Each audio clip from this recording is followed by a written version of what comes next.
কাছে জবাব দিতে পারবো না। সুতরাং মা গো, তুমি যদি আমার বিরুদ্ধে অভিযোগ করো গো মা, আমার আল্লাহ আমারে ছাড়বে না। এই কারণে মা গো, তুমি যদি পারো মা গো, আমি প্রতি সপ্তাহে সপ্তাহে তোমার বাড়িতে আসবো, মাসে মাসে আসবো মা গো, তোমার খবর নিব, তোমার যাওয়া লাগবে না। তো আমার রাজ্যে উমরের শাসন বা উমরের এই ক্ষমতার মালিক ওমর, খলিফা ওমর। আমি যে গরিব মানুষ, কেন সে খবর নেয় না? আমি অসহায় মহিলা, আমি আল্লাহর আদালতে মামলা করব। কিয়ামতের ময়দানে রব্বে কারিমের কাছে বিচার চাবো। হয়তো তোমারকে যেন আল্লাহ মাফ না করে। খলিফা ওমর সঙ্গে সঙ্গে পকেট থেকে 40টা মোহর বাড়ি করলেন। মোহর বাড়ি করে নেন, বুড়িমাকে দিয়ে বলে, মা এই নাও 40টা মোহর, আর এই নাও চামড়ার একটা কাগজ। এই চামড়াটা দিলেন। মা গো, এই মোহর পেয়ে কি তুমি খুশি? বলে, বাবা খুশি হয়েছি। তাহলে এই কাগজের মধ্যে তুমি লিখে দাও, আমি কিয়ামতের ময়দানে উমরের বিরুদ্ধে কোনো অভিযোগ করব না। কয়, বাবা রে, কেন তো আমি করব না? তোমার আরো মোহর লাগলে বলো মা। ও মা, তোমার আরো 40টা মোহর যদি লাগে আমি তোমাকে দিব, তবু উমরের বিরুদ্ধে অভিযোগটা আল্লাহর দরবারে করো না। আল্লাহর আদালতে যদি তুমি মামলা দাও, তখন উমর ধরা পড়ে যাবে। খলিফা ওমর আল্লাহর দরবারে কৈফিয়ত দিতে পারবে না, যেহেতু আপনার খবর নিতে পারে না, এই জন্য উমরের ব্যর্থতা। তখন উমর, হযরত উমরে ফারুক নিজের পরিচয় দেয় নাই। নিজের পরিচয় না দিয়া বলে, বুড়িমা এই 40টা মোহর তুমি নাও। 40টা মোহর নিয়া বুড়িমা লিখে দিলেন, আমি উমরের বিরুদ্ধে কোনো অভিযোগ আল্লাহর দরবারে করব না। সঙ্গে সঙ্গে উমরে ফারুক ডাক দিয়ে কয়, বুড়িমা তুমি যার বিরুদ্ধে অভিযোগ করতে চেয়েছিলে আল্লাহর দরবারে, আমি সেই আর কেউ নয়, আমি এই স্বামীতে ছদ্মবেশী পাগল, ছদ্মবেশী প্রতীক, আমি হলাম খলিফা হযরত উমরে ফারুক। সঙ্গে সঙ্গে বুড়িমা কাঁপন শুরু করছে। এত বড় গালি যারে দিলাম, এত কথা যারে শোনাইলাম, যিনি রাষ্ট্রের প্রধান, যিনি দেশ পরিচালনা করেন, তিনি আর কেউ নয়, হযরত উমর আমার ঘরের মধ্যে হাজির হয়ে গেছে। খলিফা হযরত উমরে ফারুক ডাকতে বলে, মা গো, এই রাজ্যে যদি একটা প্রাণী যদি মারা যায় না খেয়ে, এই রাজ্যে যদি কোনো ব্যক্তি অসুস্থ হয়ে মারা যায়, আমি উমর রব্বে কারিমের কাছে জবাব দিতে পারবো না। সুতরাং মা গো, তুমি যদি আমার বিরুদ্ধে অভিযোগ করো গো মা, আমার আল্লাহ আমারে ছাড়বে না। এই কারণে মা গো, তুমি যদি পারো মা গো, আমি প্রতি সপ্তাহে সপ্তাহে তোমার বাড়িতে আসবো, মাসে মাসে আসবো মা গো, তোমার খবর নিব। এ দুনিয়ার মুসলমান, এবার খলিফা হযরত উমর ফারুকের কদমে এক বৃদ্ধা দুজন পুত্র তার সন্তানকে হাত ধরে টানতে টানতে নিয়ে আসলেন। খুব খেয়াল, এবার হাত ধরে টানতে টানতে নিয়ে বলে, আমিরুল মুমিনিন খলিফা হযরত উমর ফারুক, আমি আমার ছেলেটাকে নিয়ে আইছি বিচার করার জন্য। কারে নিয়ে আইছি? ছেলেরে। কারে? ছেলে। খলিফা হযরত উমর ফারুক ডাকতে বলে, বাবা আপনার ছেলের বিচার করবেন আমার কাছে কেন? বলে, আমার ছেলে 3টা অপরাধ করেছে। কয়টা অপরাধ? যারা বলেন কয়টা? 3টা অপরাধ করেছে। নাম্বার 1, 1 নাম্বার, আমার ছেলে মানুষ হত্যা করেছে, এই মহাপাপ করেছে। নাম্বার 2, সে মাদক সেবন করে, গাঁজা মদ ইয়াবা পান করে। নাম্বার 3, সে জিনাকারী। এই 3টা বিচার আমি বাবা হইয়া আপনার কদমের মধ্যে আনছি, বিচার করা লাগবে। বাপে বিচার চাই ছেলের জন্য। খলিফা হযরত উমর ফারুক ডাকতে বলে, বৃদ্ধা কি তোমার ছেলে? বলে, জি আমার ছেলে। বলে, কি করা লাগবে? বলে, বিচার করা লাগবে। কি করা লাগবে? বিচার করা লাগবে। বলে, বালক তোমার বাবা উনি কি তোমার বাবা? বলে, জি আমার বাবা। বলে, তুমি কি জানো না আমি উমরকে দেখে মানুষ ভয়ে থরথর করে কাঁপে? তুমি যে 3টা অভিযোগ আমার কাছে নিয়ে আসছে, 1 নাম্বার অভিযোগ তুমি নাকি জিনা করো। বলে, জি হুজুর। কি কয়? জি হুজুর। তুমি কি জানো জিনার শাস্তির বিধান? বলে, না। জিনার শাস্তির বিধান হলো, যদি কোনো অবিবাহিত পুরুষ, অবিবাহিত নারী, খুব খেয়াল, অবিবাহিত নারী অবিবাহিত পুরুষ যদি জিনা করে শাস্তির বিধান হলো 40টা মুসলমান 100 ডুরা তার গায়ের মধ্যে মারতে হবে। যদি সে কয়েকটা ডুরা মারার পরে যদি মারা যাওয়ার পর এই বাকি ডুরাগুলো তাকে গোসল করাতে হবে, গোসল করে কাফন পরাইতে হবে।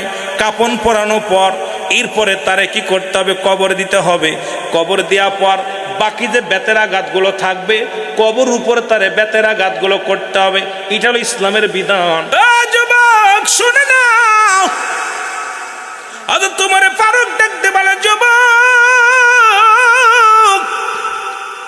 জিনা করেছ, মৃত্যুদণ্ড তোমার। বলে হুজুর মেনে নিলাম। আপনি মৃত্যুদণ্ড দিলেন, আমি মেনে নিলাম, কারণ আমি জানতাম না, জেনে গেলাম। 2 নাম্বার অপরাধ, তুমি মাদক সেবন করো। মাদক সেবন করো? বলে জি হুজুর। বলে তুমি কি জানো না এটা হারাম? বলে হুজুর জানতাম না। বলে এটা সম্পূর্ণ হারাম। বলে হুজুর বললে এটার জন্য তুমি মৃত্যুদণ্ড। বলে মেনে নিলাম। 3 নাম্বার, তুমি কি করেছো? তুমি কি করেছো? দুনিয়ার মধ্যে মানুষ হত্যা করেছো, মহাপাপ। মানুষ হত্যা করেছো, এর জন্য তোমার মৃত্যুদণ্ড। বলে হুজুর মেনে নিলাম। 3টা বিচার মেনে নিল। নেওয়ার পর খলিফা তোমার ফারুক ডাকতে বলে, যুবক তোমার 3টা রায় হয়ে গেল, 3টা রায় তুমি মেনে নিলাম। বলে হুজুর আমি জানি আপনি ন্যায় পরায়ণ বাদশাহ, আপনার কাছে কোনো অন্যায় বিচার হয় না, সুতরাং আপনি যেটা করেছেন ন্যায় করেছেন। আপনার কথার উপর দিয়ে কথা বলার ক্ষমতা আমার নাই। যদিও আপনি প্রধানমন্ত্রী, যদিও আপনি রাষ্ট্রের শাসন আপনার দায়িত্বে, আর আপনি ন্যায় বিচার করেছেন, অন্যায় করেন নাই, সত্য বিচার করেছেন, আমি মাথা পেতে নিলাম। তবে আমার বিচার কার্য শুরু হওয়ার আগে আমার ছোট্ট একটা অভিযোগ আছে। আমার বিচার করার আগে আমি একটা বিচার চাই আপনার কাছে। খলিফা তোমার ফারুক রাদিয়াল্লাহু তাআলা ডাকতে বলে, যুবক রে তুমি কার বিরুদ্ধে আবার অভিযোগ করবা? বলে হুজুর আপনি আমার বিচার করবেন, মৃত্যুদণ্ড দিবেন। আমার মৃত্যুর আগে আমি আপনার কাছে ছোট্ট একটা দাবি করব, আমার বিচারের আগে আমার বাবার বিচারটা করা লাগবে। জোরে জোরে চিল্লা বলা যাবে না আল্লাহু আকবার। কথা কি বোঝেননি? হুজুর ফাঁসি দেবেন মানছি, শিরচ্ছেদ করেন মানছি, সব মানছি, কিন্তু আমার বিচারের আগে আমার আব্বার বিচারটা করা লাগবে। খলিফা তোমার ফারুক ডাকতে বলে, যুবক তুমি কার বিরুদ্ধে অভিযোগ করো? তুমি তোমার বাবার বিরুদ্ধে অভিযোগ করো। উনি তোমার জন্মদাতা পিতা? বলে জি হুজুর আমার জন্মদাতা পিতা। তুমি তোমার বাবার বিরুদ্ধে অভিযোগ করো? বলে আমিনুল মুমিনিন আমি জানি আপনি ন্যায় পরায়ণ বাদশাহ, আমি জানি আপনি ন্যায় বিচার করবেন, এই জন্য আমি আপনার কাছে বিচারের দাবি করলাম।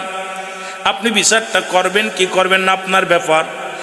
1 নাম্বার দাবি আমার কার্যকর হওয়ার আগে, আমার শাস্তি কার্যকর হওয়ার আগে আমার বাবার বিচারটা যদি হতো, সবচেয়ে আমি বেশি খুশি হতাম। খলিফা তোমার বলে, যুবক তোমার বাবার বিরুদ্ধে কি অভিযোগ বলো? বলে 1 নাম্বার অভিযোগ আমার আব্বা জানেন, 1 নাম্বার অভিযোগ সে আমাকে একটা ভালো মা দেয় নাই। আজকে নষ্ট হওয়ার মূলে আমাকে একটা ভালো মা দেয় নাই। আমার পর্দারে যারা মা আছেন, আমার মারা একটু আওয়াজ শুনবেন, কান দিয়ে আওয়াজ শুনবেন। ডাকতে বলে 1 নাম্বার অপরাধ আমার আব্বার, সে আমাকে একটা ভালো মা দেয় নাই। আমার মা যিনি গর্ভে ধারিণী মা, সেই মা হলো একজন জিনাকারী। সেই মা হলো মানুষের বেগানা পুরুষের সঙ্গে চলাফেরা করে, সেই মা বেপরদায় চলাফেরা করে। সুতরাং 1 নাম্বার অপরাধ করেছে আমার আব্বা, সে আমাকে একটা আদর্শবান মা দেয় নাই। এই জন্য আমি যুবকদের হাতে পায়ে ধরে বলে যায়, ও যুবক যারা বিয়ে করিস নাই তাদের পায়ে ধরে বলে যায়, বিয়ের আগে হলো একজন রিক্সা চালকের মেয়ে বিয়ে কর, ভ্যান চালকের মেয়ে বিয়ে কর। যে মেয়েটা 5 ওয়াক্ত নামাজ আদায় করে, যে মেয়েটা পর্দার বিধান মেনে চলে, যে মেয়েটা কোরআন শরীফ পড়তে পারে, যে মেয়েটা উলঙ্গ হয়ে রাস্তায় ঘোরে না, যে মেয়েটা পর্দা ছেড়ে বাইরে যায় না, যে মেয়েটা মার্কেটে একা করে না, যে মেয়েটা বেগানা পুরুষের পাঁচ গুড় করে না, যে মেয়েটা পুরুষের ন্যায় চলে না, এমন একটা জীবন সঙ্গিনী যদি তুমি পাও দাও, এই দুনিয়ার মধ্যে তোমার মতো ভাগ্যবান পুরুষ, তোমার মতো জান্নাতি পুরুষ এই দুনিয়ার মধ্যে আর কেউ নাই। জোরে জোরে চিল্লায়া বলা যাবে না সুবহানাল্লাহ? এ যুবক, সুতরাং 1 নম্বর অপরাধ আমার বাবার, সে আমাকে এত ভালো মা দেয় নাই। হ্যামোলিয়ান না, লেপনিয়ান না, কে যেন বলেছে তোমরা আমাকে একটা আদর্শবান মা দাও, আমি একটা শিক্ষিত জাতি দিব। সুতরাং যদি একটা ভালো মা পাওয়া যায়, সৎসঙ্গে সর্বসৎ, সৎসঙ্গে সর্বনাশ। আজকে আমাদের বাবাগুলো লালন পালন করার জন্য বেশি ভূমিকা নয়, মায়ের ভূমিকা বেশি। আজকে আমাদের মা বোনেরা দেখবেন বেগানা পুরুষের সঙ্গে চলাফেরা, বাজার ঘাট করে পুরুষের মতো। তাদের চলা চলতি পর্দার বিধান নাই। নামাজও যেমন ফরজ, পর্দাও তেমনি ফরজ। নামাজ যেমন ফরজ, পর্দাও তেমনি ফরজ। এখন হুজুরের বাড়ি পর্দা নাই, পীর সাহেবের বাড়ি পর্দা নাই। পীর সাহেবের মেয়ে যায় আরেকজনের লগে বাইর হইয়া, পীর সাহেবের বউ বেড়ায় আরেকজনের লগে ঘুরে বেড়ায়। পীর আলেমের বউ বেড়ায় আরেক জায়গায়, আলেমের বউ নিজে করে মার্কেট, পীর সাহেবের বউ করে মার্কেট, পীর সাহেবের মেয়ে করে মার্কেট। পীর সাহেবের মেয়ে যায় মঞ্চ বেগানা পুরুষের সঙ্গে চলাফেরা। আজকে কারে দিয়ে আজকে সমাজ বাঁচাবেন? আজকে আপনাদের কথা বলবো না, আমরা আলেম সমাজে নিজেদের কন্ট্রোল করতে পারি না, তাহলে অন্যদেরকে কি করে বলবো? জোরে জোরে বলেন ঠিক কিনা? মৌলবীর মেয়ের নেই পর্দা, ইমাম সাহেবের মেয়ে সে যায় বেগানা পুরুষের হাত ধরে। মৌলবীর মেয়ে চলে যায় এই অবস্থায়। কি অবস্থা? বুরকা পরে টিকটক করে বেড়াচ্ছে। কথা বলছেন? কারে দিয়ে আপনি সোজা করবেন? করে দিবেন কথাগুলো সমাজ বাঁচাতে হলে। 2 নম্বর অপরাধ আমার আব্বা, 2 নম্বর অপরাধ, সে আমাকে ভালো একটা নাম দেয় নাই। আমার নামটা দিছে লাল টু বল্টু, কত কিছু মুসলমান ইসলামের জন্য। ইসলাম আমার নবীজি বলছে, যখন সন্তান দুনিয়ার মধ্যে আগমন করবে, এই সন্তান যখন দুনিয়ার মধ্যে আগমন করবে 7 দিনের 1 দিন আগে নাম রাখা দূরত্ব নয়। কিন্তু আমার দেশের এমন অবস্থা, সন্তান পেটে আসা আলট্রাসাউন্ড করে দেখে ছেলে হবে না মেয়ে হবে। এখন বিয়ের রাত্রে নাম রাখা শুরু, বিয়ের রাত্রে নাম রাখা যায়। ডাকতে বলেন, বিবি বলে স্বামী রে, যদি আমার একটা মেয়ে হয় নাম রাখবো কারিনা। যদি একটা স্বামী কয় না আমার একটা ছেলে হবে নাম রাখবো শাহরুখ খান। এখনো মিলন হয় নাই, নাম রাখা কমপ্লিট। কথা বলছেন? এই সন্তান ভালো হইব? কোনদিনও হইব। এই জন্য রাসূল বলছে, সন্তান যখন দুনিয়ার মধ্যে আগমন করবে, যদি ছেলে সন্তান হয় 7 দিনের 1 দিন আগে নাম রাখা দূরত্ব নয়, 7টা দিন অতিবাহিত হবে। তখন তার নখ কাটবেন, চুল কাটবেন, সুন্দর করে গোসল করাবেন। এরপরে যদি মুসল ছেলে হয়, ছেলে সন্তান হলে 2টা পশু প্রাণী কুরবানি করবেন, মেয়ে হলে 1টা। এরপরে সুন্নাতে রাসূল হলো 7 দিনের 1 দিন আগে নাম রাখা দূরত্ব নয়। কিন্তু আমার দেশে দেখা যায় আলট্রাসাউন্ড করে নাম রাখছে, 7 মাস হয়েছে আলট্রাসাউন্ড করছে, কয় পেটের ভিতর নড়াচড়া করে মেয়ে, নাম রাখা কমপ্লিট। পেটের ভিতর নড়াচড়া করে ছেলে, নাম রাখা কমপ্লিট। এই সন্তান যত বড়ই আলেম হোক, ও হবে জিনাকারী, বলৎকারী। ও মেয়ে যতই পর্দাশীলতা হোক, ও বাবার মুখ হাসাবে, বাবার মায়ের মুখ হাসাবে। কারণ রাসূলের সুন্নাত তরিকায় সন্তান আসে না। কোন মৌলবী ফতোয়া দিতে পারবে না? এই মৌলবীরা, একটা মৌলবী ফতোয়া নিয়ে 7 দিনের 1 দিন আগে নাম রাখা দূরত্ব নয়। রাসূল বলতে সুন্নাতে রাসূল তরিকা, সুন্নাত তরিকায় যদি সন্তান দুনিয়ার মধ্যে আনতে হয়, আপনার ছেলে মেয়ে হওয়ার পর 7 দিনের আগে 1 দিন আগে নাম রাখা যাবে না। কিন্তু আমরা আগেই কমপ্লিট, কি নাম রাখবো, কি নাম রাখবো? কথা বুঝেননি? সন্তান দুনিয়া আসবে, যদি আকিকা নাও করতে পারেন, 7টা দিন অতিবাহিত হবে, তাকে পুত পবিত্র গোসল টোসল করায়, তারপরে সুন্দর একটা নাম একটা আলেমের সঙ্গে পরামর্শ করবেন, নিজে সুন্নাত তরিকায় ভালো একটা নাম কোরআন হাদিস ঘেটে এটা সুন্দর একটা নাম রাখবেন। কথা বুঝেননি? কিন্তু আমাদের দেশে কয়টা মানুষ নাম রাখছে? আমাদের মুরব্বীরা আগে বুঝতো না, আমরা তো এখন বুঝি। এখন এইগুলো আলোচনাগুলো করলেও অনেকের গায়ে লাগে। এখন দেখেন বড় আলেমও 2 নাম্বারই করে, কারণ ওই যে ভিতরে কিছু ভুল আছে, গুড়ার ভুল ছিল, ভুলের ভিতরে ছিল। ওই জন্য সুন্নাতে রাসূল হলো 7 দিনের 1 দিন আগে নাম রাখা দূরত্ব নেই। তিন নাম্বার অপরাধ হলো আমার মা বাবা আমারে কোনো ইসলামের জ্ঞান শিক্ষা দেয় নাই। 3 নাম্বার অপরাধ আমার আব্বার, কারণ আমি হারাম হালাল বুঝি না, আমি ভালো মন্দ বুঝি না। সুতরাং হুজুর 3 নাম্বার অপরাধ আমার আব্বা মার, সে আমাকে কোন ইসলামের জ্ঞান দেন নাই। আপনার ছেলে যখন দুনিয়ার মধ্যে ছেলে হোক আর মেয়ে হোক, যখন জন্মগ্রহণ করবেন তাকে নামাজের নিয়ম কানুন শিক্ষা দিবেন, হারাম হালাল বোঝার শক্তি দিবেন, কিছু কোরআন হাদিস শিক্ষা দিবেন। কিন্তু এই সন্তান বড় হয়ে এসপি হোক, ডিসি হোক, মন্ত্রী হোক আর যাই হোক না কেন, এখানে আমাদের দেশে অসংখ্য আছে। কোথায়? ইবতেদায়ী মাদ্রাসা। আমার দেশে অসংখ্য মাদ্রাসা আছে, ফুরকানি মাদ্রাসা। একজন আলেম দিয়া তাকে কোরআনের জ্ঞান দিবেন, তাকে হাদিসের জ্ঞান দিবেন। এরপরে যদি ওই সন্তান অন্যায় করে, এর জন্য দায়ী আপনি হবেন না। কিন্তু আপনারা ইঞ্জিনিয়ার বানানোর জন্য চেষ্টা করেন, ডিসি বানানোর জন্য চিন্তা করেন, মন্ত্রী বানানোর জন্য চেষ্টা করেন, কিন্তু একটা সন্তানকে কোরআনের জ্ঞান শিক্ষা দেওয়ার জন্য আপনারা চিন্তা করেন না। খোদার কসম, আল্লাহর কসম করে বলি, রব্বে কারিমের দরবার থেকে সারা পাওয়া সম্ভব হবে না। যুবক বলতেছে, হুজুর 2-3 নাম্বার অপরাধ আমার আব্বা মা, তারা আমার কোনো ইসলামের জ্ঞান শিক্ষা দেয়। ওই ছেলে মেয়ে ওই ফের আল্লাহর কাছে ফেরেশতারা যখন মালিক ফেরেশতা যখন ধরে ধরে জাহান্নামে নিবে, আফসোস করে, মা ফেরেশতা আমাকে সুযোগ দাও। আমার আব্বা নামাজ পড়তো, আব্বা কোরআন জানতো, আমাদেরকে শিক্ষা দেয় না।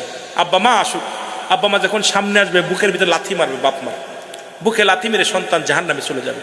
এই জন্য সন্তান যখন আসবে আপনি তাকে সর্বনিম্ন কয়েকটা সূরা শিখাবেন, 6টা কালেমা শিখাবেন, 5টা কালেমা শিখাবেন, সূরা কিরাত শিখাবেন, যার দ্বারা সে দৈনন্দিন জীবনে 5 ওয়াক্ত সালাত আদায় করতে পারে, হারাম হালাল বুঝতে পারে। এই জন্য প্রতিটা সন্তান যখন মেয়ে হোক আর ছেলে হোক যখন আসবে, তখন খলিফা হযরত উমর ফারুক রাগান্বিত হয়ে বিদ্যার দিকে তাকালেন। বিদ্যা, তোমার সন্তান নষ্ট হওয়ার জন্য তুমি দায়ী। বিদ্যা তখন থরথর করে কাঁপতেছে, বলে, আমিনুল মুমিনিন, আমাকে আপনি মাফ করেন, আমাকে তওবা পড়ায় দেন, আল্লাহ যেন আমাকে মাফ করে। তখন খলিফা হযরত উমর ফারুক বিদ্যা এবং তার সন্তানকে তওবা করায় দিলেন, যে তোমরা তওবা করো, রব্বে কারিম যদি ক্ষমা করে তাহলে কতই না মহান, তোমরা তওবা করো সে রব্বে কারিমের দরবারে।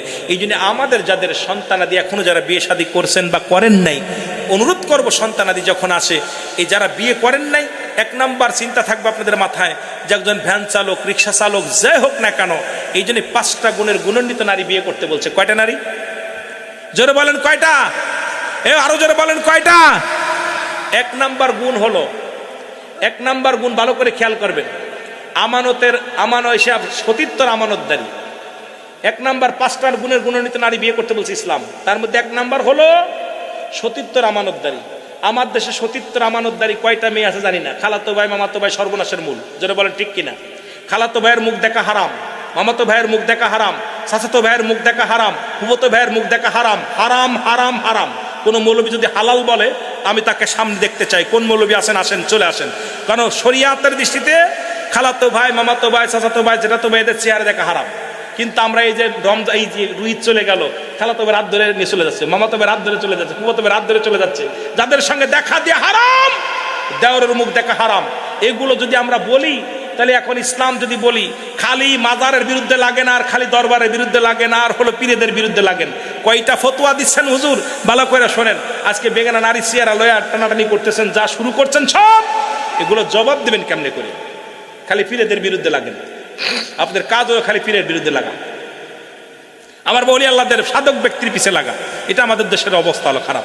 আমার বাবারা, তাই হলো যেটা বলতেছিলাম, 1 নাম্বার হলো সতীত্বের আমানতদারি, 2 নাম্বার হলো পর্দাশীলতা নারী, 3 নাম্বার হলো আমলদারি নারী, 4 নাম্বার হলো গুণবতী রূপবতী নারী, 5 নাম্বার হলো আদর্শবান বাবা মায়ের সন্তান। এখন আজ থেকে আমরা প্রতিজ্ঞা করব যে সে ভ্যান চালক, রিক্সা চালক, যা দিন মজুরি হোক, তার মেয়ে বিয়ে করব। কোনো ঘুষখোর, সুদখোরের মেয়ে বিয়ে করব না। এই গ্রামে কেটা কেটা সুদ খায় আপনারা জানেন না? কেটা কেটা ঘুষ খায় জানেন না? কেটা কেটা কি করে আপনারা জানেন না? জীবন চলে যাবে, এদের সঙ্গে কোনো আত্মীয়তা নাই। আমার মাদেরকে বলবো, যারা মারা আছেন, যারা বিয়ে করেন নাই, মার কাছে দাবি করবেন একজন রিক্সা চালক, ভ্যান চালকের সঙ্গে বিয়ে বসবো, তবু হারাম খোরের লগে নয়। যারা হারাম খায় বসেন। আল্লাহ কবুল করবো, জান, আল্লাহ কবুল করুন। হারামখোর। কথা বুঝেননি? এই আমার মাদের কাছে দাবি কর, মা তোমরা দাবি করবা যে বাজান, দাদির কাছে বলবা, মার কাছে বলবা, বাবার কাছে বলবা, বাবা একজন দিন মজুরির লগে বিয়া দাও, একজন দিন মজুরির লগে বিয়া দাও, কোনো দুঃখ নাই। কারণ হলো যে ওই দিন মজুরি আমাকে সারাদিন করে দিন মজুরি হালাল খাওয়াবে, হারাম খাওয়াবে না। কোন ঘুষখোর, সুদখোর, জিনাখোর, লম্পট, মাদককারী এদের সঙ্গে যেন বিবাহ শাদী না হয়। মারে দুনিয়ার জিন্দেগি কদিনের জন্য, তোর জন্য 70টা গেলেমান অপেক্ষা করতেছে, 70টা হুর অপেক্ষা করতেছে। সুতরাং দুনিয়ার জিন্দেগি কদিনের জন্য, তুমি যখন বিবাহ শাদীতে আবদ্ধ হবা, তুমি চাবা সত্য যে একটা হালাল খোর বান্দা, 5 ওয়াক্ত সালাত দাবি করবা, বাবা আমার যার সঙ্গে বিয়ে দিবা সেই ছেলেটা যেন 5 ওয়াক্ত সালাত আদায় করে, সেই ছেলেটা যেন হারাম না খায়, হালাল খায়, ছেলেটা দিনমজুরি হোক। আমরা কি করি, খালি দেখি কিটা প্যান্ট শার্ট পরতে পারে, কয়তলা বাড়ি, কিটা কত সুদ খাতে পারে, ঘুষ খাতে পারে। বিয়ে দেওয়ার সময় একবার জিজ্ঞাসা জন্য পীর কোনো মাকসুদ নাই, মাকসুদ হলো স্বয়ং আল্লাহ। কোনো পীর আপনাকে জান্নাতে নিবে না, কোনো মৌলবী সাহেব নিবে না, কারণ আপনার আমল দ্বারা আপনি জান্নাতে যেতে পারবেন। সেই আমলগুলো যদি আমি না করি, আমাদের ভিতরে এখন অনেকের ধারণা অমুকটা কুমক আমাকে নিব, অমুক পার করবে না। বাবা মাকসুদ হলো স্বয়ং আল্লাহ। যেন বলেন ঠিক কিনা? মাকসুদ কে? আল্লাহ। এই মাহফিল কার? আল্লাহ আল্লাহ রসুলের মাহফিল। এই মাহফিলের সঙ্গে যারা বিরোধ করবে, স্বয়ং আল্লাহ আল্লাহ রসুলের সঙ্গে বিরোধ করবে। কোথাও এই মাহফিল কোনো পীর সাহেবের মাহফিল না, কোনো দরবেশের মাহফিল না, চরমোনা, সারসিনা, পূর্বশিব, দেওয়ানবাগ, ভান্ডারি, তাবলিগ কারোর মাহফিল নাই। মাহফিল সংকার। আরো জোরে বলেন কার? আপনারা কার? আরো জোরে বলেন কার? জমিন কার? কষ্ট হচ্ছে আপনাদের? কথা বোঝা যায়? তাহলে কথার উত্তর দিবেন। তাহলে আমার দেশের অসংখ্য ওলামা ইকরামও আছে, অমুকের মাহফিল এটা, ওই ধর মাহফিল এটা। এই যে ধারণা, ভুল ধারণা। একটা প্রমাণ যদি কেউ দেখাইতে পারে যে এটা অমুকের মাহফিল, আমি আর জীবনে মাহফিল করব না। যদি কোনো ওলামা ইকরাম থাকে যেটা আট্টশির মাহফিল, সারসিনার মাহফিল, ফুরফুসির মাহফিল, দেওয়ানবাগের মাহফিল, তাবলিকের মাহফিল, চরমোনার মাহফিল, এরপরে জামাতের মাহফিল, একটা দলিল যদি কেউ দেখাইতে পারে, দলিল যদি দেখাইতে পারে, কিন্তু যেখানে ওয়াজ নসিহত হয়, কোরআন হাদিসের মাহফিল, স্বয়ং আল্লাহ এবং আল্লাহ রসুলের হয়ে যায়। সুবহানাল্লাহ বলেন না? কার কার? যেটা বলেন না কার? তবে একটা কথা এখানে আসছেন, তরিকায় 4টা তরিকা। একটা হলো কাদরিয়া, সিস্তিয়া, নকশবন্দিয়া, মুজাদ্দিদিয়া, মোট 4টা তরিকা। আরো অনেক তরিকা আছে। তরিকা শব্দের অর্থ হলো রাস্তা। কোন রাস্তা? ইহদিনাস সিরাতাল মুস্তাকিম, সরল সঠিক পথ। সুবহানাল্লাহ বলেন না? আরো জোরে বলেন। কথা কি বুঝতেছেন? আমার কথা বুঝে নিবেন, এত কষ্ট করে বসেছেন তো মহব্বতের সঙ্গে। এই জন্য যারা আসছেন এখানে 2টা জিনিস পাওয়া যাবে, একটা হচ্ছে রহমত, একটা হলো গজব। যদিও গত পরশুদিনকে ঈদ হয়েছে, আমাদের ওখানে ঈদের জামাত সব মসজিদে আদায় হয়েছে। প্রচণ্ড শিলা বৃষ্টি, ঝড় তুফান, গতকাল পরশু 2 দিন 3 দিন একাধারে বৃষ্টি। সুতরাং আমার এলাকার মানুষ জামাত ঈদের নামাজ পড়েছে মসজিদে আবদ্ধ হয়ে।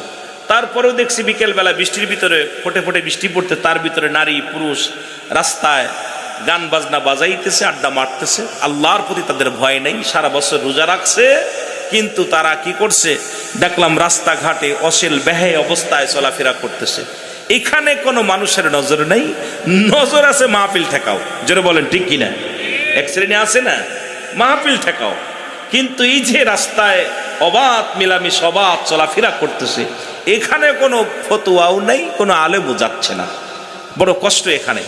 এগুলো দেখা পড়ে যে বৃষ্টির ভিতরে দেখি ছাতা মুড়িদেও রাস্তাতে যাচ্ছে অবস্থা।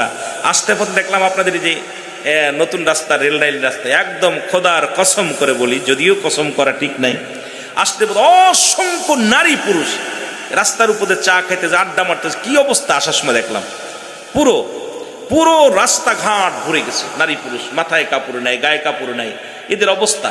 একটা মৌলবীর ফতোয়া নেই। ফতোয়া আছে আজকে মাহফিলটা ঠেকাও। জোরে বলেন ঠিক কিনা? বিশ্বাস না করেন যারা আসছে তাদের জিগাইবেন। নাটোর থেকে যখন আসছি বাইপাস দিয়ে অসংখ্য যে মোড়ে মোড়ে দোকান আছে, রেল স্টেশনে সব খোলামেলা ঘুরতেছে, রেলের পথে রাস্তাতে হাঁটাহাঁটি করতেছে। আশ্চর্য হয়ে গেলাম অবস্থা দেখে। কিন্তু এখানে আহা, সমাজ, জাতি এই জাতি অবুঝ জাতিদেরকে বুঝাইব কেমন করে? রব্বুল আলামিন এখান থেকে যেন রহমত নিয়ে আমরা বাড়ি যেতে পারি। সকলে বলুন আমিন। আর একটু জোরে বলেন আমিন। মহব্বতের সঙ্গে দুরূদ শরীফ পড়ুন। আল্লাহুম্মা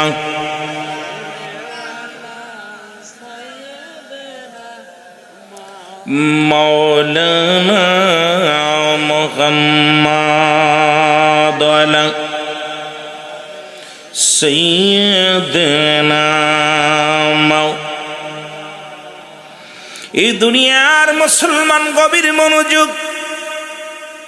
আল্লাহ রাব্বুল আলামিন রিয়াজুল জান্নাহ বেহেশতের বাগান, এই জান্নাতের বাগানে আসার মতো বসার মতো সুযোগ দান করল।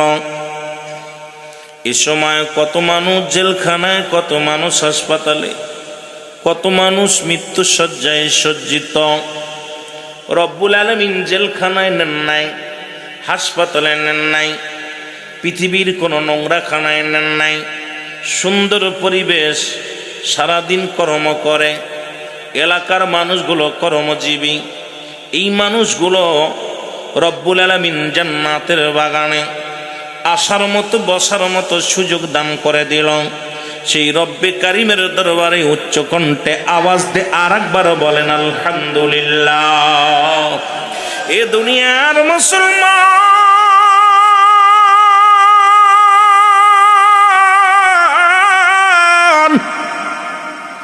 বান্দা যখন জান্নাতের দিকে রওনা হয়ে গেল, প্রতিটা কদমে কদমে আমার আল্লাহ ওই বান্দার জীবনের সগীরা গুনাহগুলো মাফ করে দিচ্ছে। জীবনে কত গুনাহ করলাম, পৃথিবীর ইতিহাসে আপনার চলার পথে আসার পরে পদে পদে করেছেন গুনাহ। বান্দা যখন জান্নাতের বাগানের নিয়েতে বাড়ি থেকে রওনা দিছে, অমুক মাহফিলে যাব, ওই ওরস মোবারকের মাহফিলে যাব, প্রতিটা কদমে কদমে প্রতিটা পা যখন একটা পা উঠায় আর একটা পা যখন ফেলাইছেন, আপনার জীবনের যত সগীরা গুনাহ ছিল সমস্ত গুনাহগুলো রব্বুল আলামিন চিরতরে মাফ করে দিছে। জোরে বলা যাবে না সুবহানাল্লাহ। আমরা শুধু সগীরা গুনাহ করি নাই, পদে পদে করছি কবিরা গুনাহ। নামাজ ছেড়ে দেয়া কবিরা গুনাহ, মিথ্যা বলা কবিরা গুনাহ। হয়তো নওগাঁর মানুষ মিথ্যা বলে না, নওগাঁর মানুষ হয়তো নামাজ ছাড়ে না, নামাজ ছেড়ে দিয়া কবিরা গুনাহ। এক ওয়াক্ত নামাজ যদি কোনো ব্যক্তি ছেড়ে দেয়, কাজা যায় 2,88,00,000 বছর জাহান্নাম। যার এক খুতবা পরিমাণ 80 খুতবা পরিমাণ হলো জাহান্নাম। একটা খুতবা পরিমাণ হলো 2,88,00,000 বছর। আপনার আমার জীবন থেকে কত নামাজ চলে গেল। নামাজ ছেড়ে দেয়া কবিরা গুনাহ, মিথ্যা বলা কবিরা গুনাহ, বেগানা নারীর সঙ্গে দেখা দিয়া কবিরা গুনাহ, বেগানা পুরুষের সঙ্গে দেখা দিয়া কবিরা গুনাহ। এক কথায় যাদের সঙ্গে দেখা করা জায়েজ তাদের সঙ্গে বিয়ে করা হারাম, হারাম, হারাম। যাদের সঙ্গে দেখা দিয়া হারাম তাদের সঙ্গে বিয়ে করা জায়েজ। ওরে আলেম ওলামা শুনে নাও, আমার ওয়াজ শুনলে অনেক মসজিদের ইমাম ছুটে যাবে, তেল পোড়া বন্ধ হয়ে যাবে, পানি পড়া বন্ধ হয়ে যাবে। বেগানা নারী নিয়ে চাকরি করো, বেগানা নারীর সঙ্গে অফিস আদালত করো, মসজিদে বইয়া বইয়া তেলে ফোদাও, পানিতে ফোদাও, নাকশিতে ফোদাও, আর ফতুয়া মাহফিলে লাগাও। এক নম্বরে শুনে নাও, বেগানা নারীর সঙ্গে দেখা দিয়া হারাম, হারাম, হারাম। হারামকে হালাল করার কোনো ইখতিয়ার নাই। এই গুনাহগুলো মাফের দরকার আছে কি না? আরো জোরে বলেন আছে কি না? আল্লামা কুতুবী রাহমাতুল্লাহ বায়ান করে, দুনিয়ার মানুষ শুনে নাও, এই কবিরা গুনাহগুলো যদি মাফ করাইতে চাও, পৃথিবীর জমিনের মধ্যে কোথাও যদি জান্নাতের বাগানের সংবাদ শুনতে পাও, ওই জান্নাতের বাগানখানা আঁকড়ে ধরিয়া বান্দা যখন কবরের ভয়ে, জাহান্নামের ভয়ে বান্দা যখন খাস্তওবা করে, আল্লাহ বলে ডাক দেয়, রব্বুল আলামিন বান্দার জীবনের সব গুনাহ মাফ করে দেয়। জোরে বলেন মারহাবা। আর একটু জোরে জোরে চিল্লায় বলা যাবে না সুবহানাল্লাহ। আয়রে মৌলবীর ফতুয়া, ফতুয়া এমন দিয়া দিতেছে, বেগানা নারী নিয়ে অফিস করতেছে, বেগানা নারীর লগে বয়া বয়া আড্ডা মারতেছে, বেগানা নারী লইয়া গল্প করতেছে। ফতুয়া কোথায়? কোথায় ফতুয়া? আমার বাবারা গভীর মনোযোগ, খুব খেয়াল থাকবে। এই গুনাহগুলো